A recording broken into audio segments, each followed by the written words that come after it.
আমার হালাল পয়সার উপার্জিত করে আমার সন্তানটাকে তাদের পোশাক কিনে দিয়েছি। আমার সন্তান যাচ্ছে কোথায়? অন্যের ধর্মকে মানতে। আপনি বাপ হয়েছেন, আপনি মা হয়েছেন, আপনি একটাবার খোঁজ নিয়ে দেখেছেন আপনার বাচ্চাটা কোথায় যাচ্ছে, কি করছে? পৃথিবীর জমিনে আমার আপনার ভালো কাজ যারা করে আল্লাহ পাক রব্বুল আলামিন তাদের সঙ্গে মিশতে বলেছেন, তাদের সঙ্গ দিতে বলেছেন, তাদের সঙ্গে থাকতে বলেছেন। অথচ আমরা আমাদের চাল চলন ওঠা বসা সব খারাপ মানুষের সঙ্গে বেশি, ভালো মানুষের সঙ্গে আমরা ওঠা বসা করি খুব কম। কি ভুল বললাম নাকি? রাসূল পাক সাল্লাল্লাহু আলাইহি ওয়াসাল্লাম বললেন, মান তাশাব্বাহা কওমিন ফাহুয়া মিনহুম। যে যাকে অনুকরণ করবে আল্লাহ পাক রব্বুল আলামিন কাল হাসরের মাঠে ময়দানে মাহাশরে তার বিচারটা তার সঙ্গেই করবে। আচ্ছা, এটা তো আমরা শুনেছি, এর আগে শুনেছি, কিন্তু আমরা সেটা কি মানতে পেরেছি? সেটা কি মেনেছি? মানেনি। বল, আমরা যদি মানতাম, আমরা যদি সেটাকে মেনে নিতাম, তাহলে আমাদের জীবনটা অনেক পরিবর্তন হতো। কিন্তু আমরা সেটা মানতে পারিনি। আমরা আজকে আমাদের নীতি আদর্শগুলো আমাদের কাছে ভালো লাগে না, অন্যের আদর্শ আমার আপনার কাছে বড় ভালো লাগে। আজকের কথা বলছি, আজকের আমাদের হিন্দু ভাইদের একটা পুজো আছে। কি পুজো আছে না? পুজোটার নাম কি? সরস্বতী পুজো।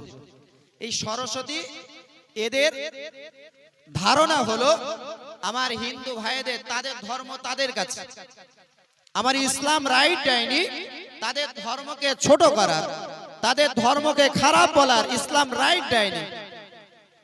তাহলে আমি আমার অন্যের ধর্মকে আমি খারাপ বলছি না, শুধু আমি এটাই বোঝাতে চাইছি তাদের ধারণা হলো এই সরস্বতী এ বিদ্যা দেবী, মানুষের বিদ্যা দেয়, এর কাছে বিদ্যা অর্থাৎ জ্ঞান চাই, তাই তো নাকি? আচ্ছা, আমি যদি সারাদিন বই না পড়ে, আমি যদি ওর কাছে ওই বইগুলো সব রেখে আমি যদি তার কাছে চাই, তো ওদের যে ওই দেবতা ঠাকুর আছে সে কি এই আশাগুলো পূরণ করবে বলে মনে হচ্ছে? আচ্ছা, তাদের বিশ্বাস তাদের কাছে রেখে দিলাম। কিন্তু আপনি বলুন, আজকে আমার ঘরের সন্তান যাদেরকে আমরা স্কুলে পড়ানোর জন্য পাঠিয়ে দিয়েছি, আমার ঘরের সন্তানেরা আজকে সেই কাজটা করছে কিনা আপনি একটাবার খোঁজ নিয়েছেন? তাদের বিশ্বাস তাদের কাছে, কিন্তু আমার বিশ্বাস, আপনার বিশ্বাস, আমার ধর্মের বিশ্বাস, আমার শরীয়তের বিশ্বাস, এটা আপনাকে কি রাইট দেয় যে তার কাছে কোনো দেব দেবীর কাছে চাওয়া যাবে?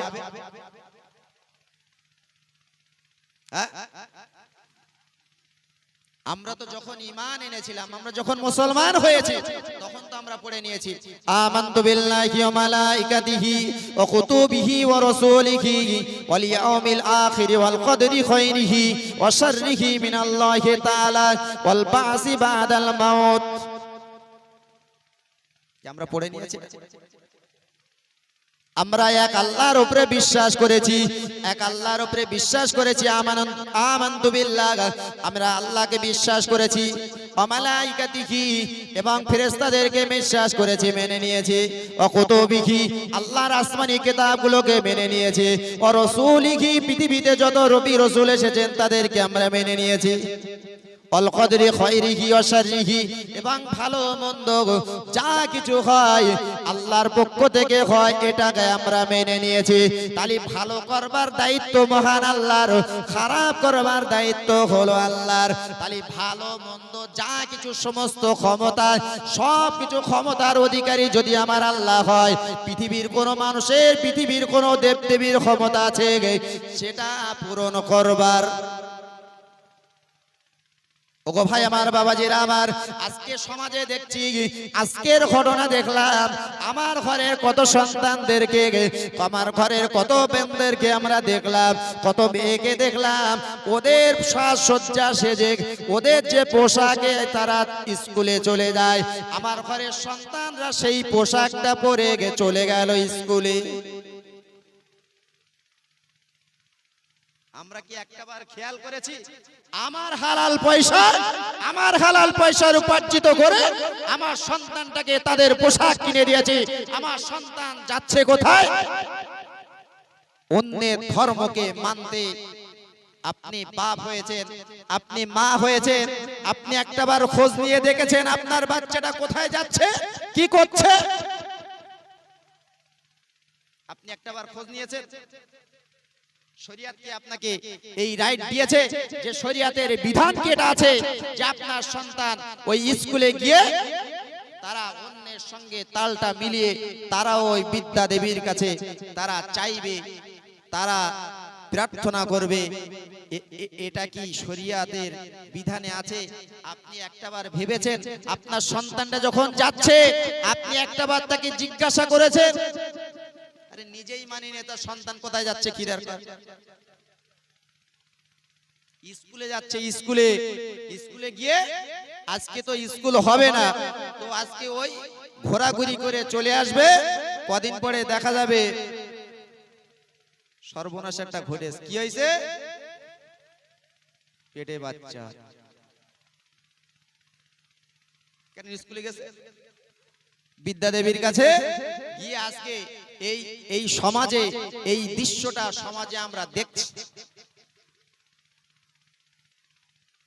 স্কুলের নাম করে যা হচ্ছে, এই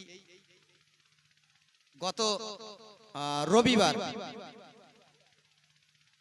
সম্ভবত এই কয়েকদিন আগে একটা প্রোগ্রাম ছিল, এই যারা ওই হ্যান্ডিক্যাপ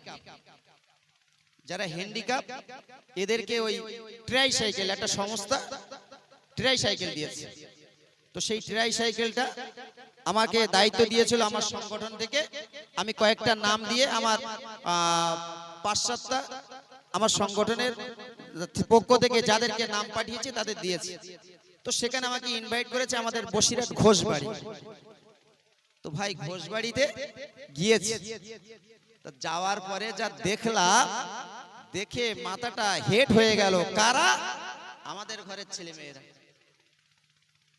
সে যা করছে, কোন জাত বিচার নেই, কোন আমি অন্য সম্প্রদায় সব ছেড়ে দিলাম, আমার জাতির কথা বলছি।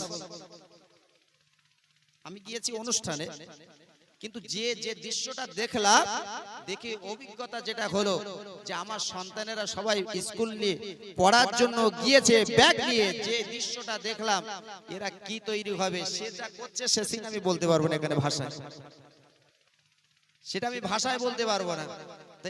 এই যে পড়াশোনাটা করছে, আমি বাপ আমি দায়ী হব না? আমি মা আমি দায়ী হব না? আমার ছেলেটা মেয়েটা কোথায় যাচ্ছে ব্যাগ নিয়ে, একটাবার আমি খোঁজ নিয়ে দেখেছি? খোঁজ নিতে পারিনি বাবা।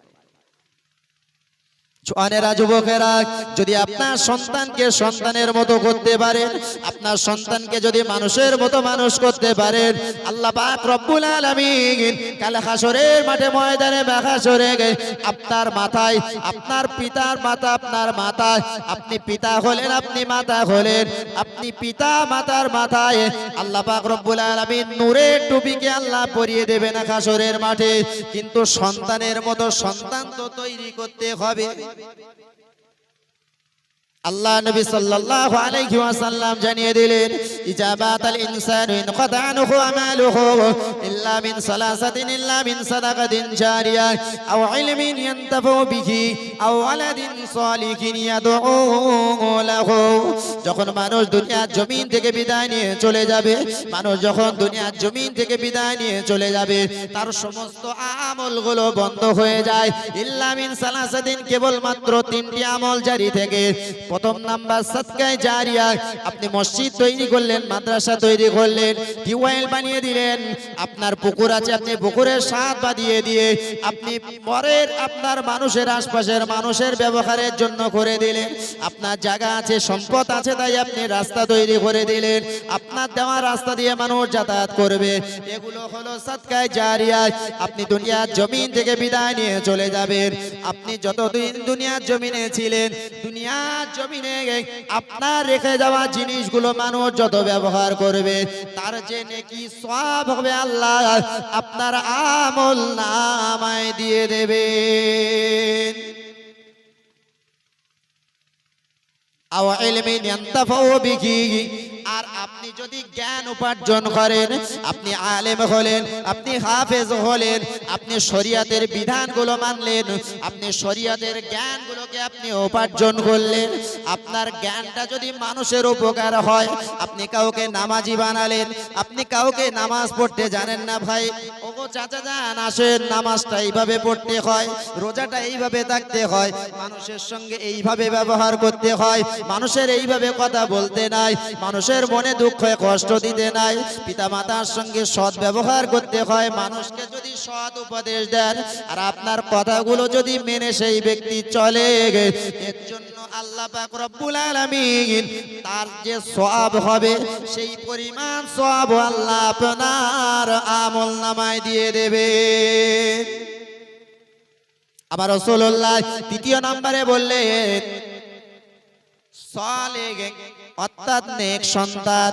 যদি আপনি যদি ভালো সন্তানকে তৈরি করে রেখে যেতে পারেন, দুনিয়ার জমিনে যদি ভালো সন্তান রাখতে পারেন, ভালো সন্তানের মতো সন্তান তৈরি করতে পারেন, আপনি দুনিয়ার জমিন থেকে বিদায় নিয়ে চলে যাবেন, আপনি দুনিয়ার জমিন থেকে বিদায় নিয়ে চলে যাবেন, ওই সন্তানটা আপনার জানাজার সামনে দাঁড়িয়ে, আপনার সামনে দাঁড়িয়ে দাঁড়িয়ে গ্রামবাসীদেরকে নিয়ে জানাজা নামাজটা আদায় করবে, আপনাকে নিয়ে কবরস্থ করবে, আপনার কবরে দেওয়ার পরে দুফোঁটা চোখের পানি ফেলে আল্লাহর কাছে কাঁদবে, আল্লাহ গো আমার আব্বা কত কষ্ট করেছে, আল্লাহ আমার আব্বা কত কষ্ট করে মাথার ঘামকে পায়ে ফেলে দিয়েছে, আল্লাহ রে আমার আব্বা কত কষ্ট করে মেহনত করে আমাকে কষ্ট করে মানুষ করেছে, আজকে আমার আব্বা আপনার কাছে ধরা পড়েছে, আমার মা জননী কত কষ্ট করে আমাকে মানুষ করলো,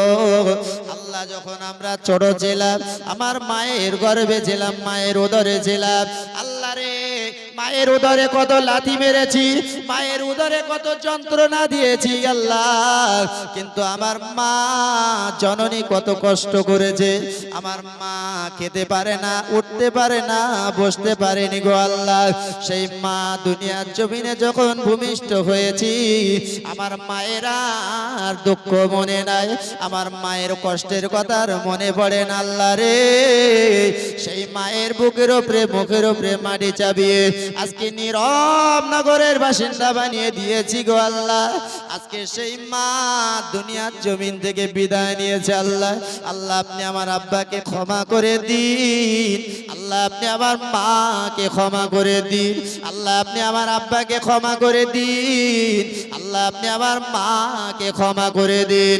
আল্লাহর কোন বান্দা বান্দি যদি তার বাপের কবরের পাশে দাঁড়িয়ে দাঁড়িয়ে, তার মায়ের কবরের পাশে দাঁড়িয়ে দাঁড়িয়ে যদি কাঁদে, দুফোঁটা চোখের পানি ফেলে কাঁদে, আল্লাহ পাক রব্বুল আলামিন তিনি জানিয়ে দিলেন ওয়াকুর রাব্বিরহামহুমা কামা রাব্বায়ানি সগীরা, বান্দারে তোর আব্বা দুনিয়ার জমিন থেকে বিদায় নিল, তোর মা দুনিয়ার জমিন থেকে বিদায় নিল, তোর আব্বা মায়ের জন্য দোয়া করলে আমি আল্লাহ ওই দোয়াকে কবুল করে থাকি।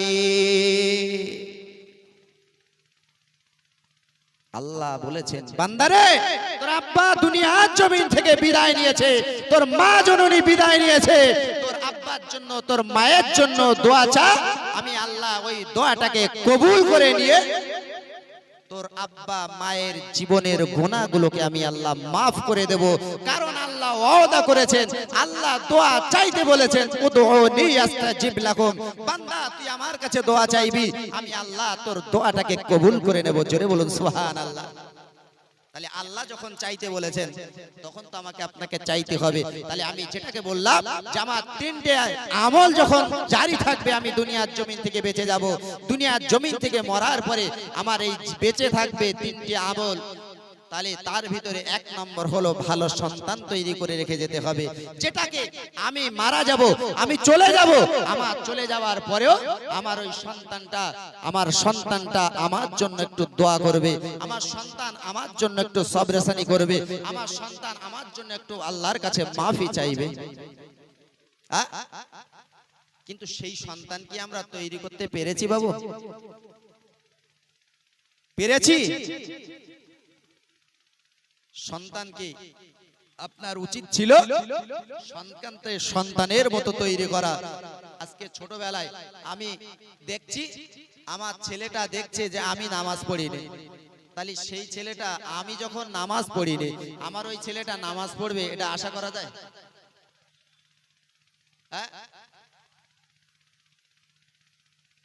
তাহলে তো আমার ছেলে, আমি যদি নামাজ না পড়ি আমার ছেলে তো নামাজ পড়বে না, আমি নামাজ না পড়লে আমার মেয়ে তো নামাজ পড়বে না, আমি যদি শরীয়তের বিধানগুলো না মেনে চলি তাহলে আমার তো সন্তান সেও তো মানবে না।